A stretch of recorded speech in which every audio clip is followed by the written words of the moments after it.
राहुल गांधी के आरोपों को लेकर मंत्री विश्वास सारंग ने कहा, विगत कुछ दिनों से कांग्रेस विपक्षी दल और राहुल गांधी झूठ और फरेब की राजनीति को बढ़ाने का प्रयास कर रहे हैं। उनके पास एक टीम है जो सेंसेशनल शब्द देकर देश के लोकतंत्र को बदनाम करने की कोशिश करते हैं। वोट चोरी जैसे शब्द को जनता में परोसा, जिससे लोकतंत्र और संवैधानिक संस्था बदनाम हो। आजादी के बाद जनता ने लंबे समय तक कांग्रेस को जनादेश दिया। कांग्रेस जब भी सरकार में रही, उन्होंने लोकतंत्र को बदनाम करने का काम किया। 1952 में अंबेडकर को कांग्रेस हराने का षड्यंत्र किया। कांग्रेस ने 74,000 से ज्यादा वोटों को खारिज करवाया था, जबकि अंबेडकर 14,000 वोटों से हारे थे, जिसके खिलाफ डॉक्टर अंबेडकर ने याचिका भी दायर की। कांग्रेस की स्थिति देश में बदतर हो गई है।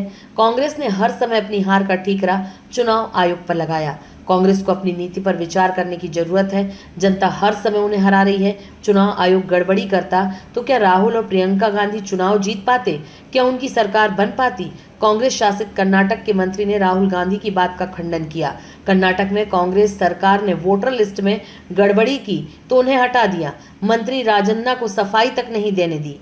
कांग्रेस ने देश को बदनाम करने की सुपारी ली है। वो अर्बन नक्सल जैसा काम कर रहे हैं। राहुल गांधी झूठ फरेब की राजनीति कर रहे हैं। विगत कुछ दिनों से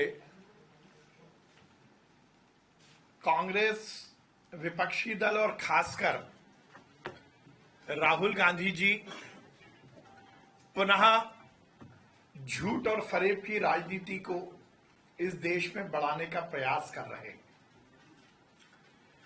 उनके पास एक टीम है जो कि सेंसेशनल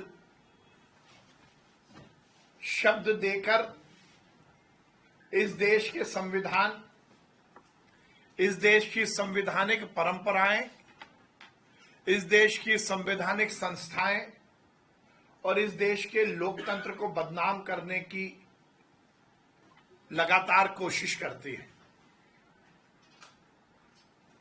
वोट चोरी एक ऐसे शब्द को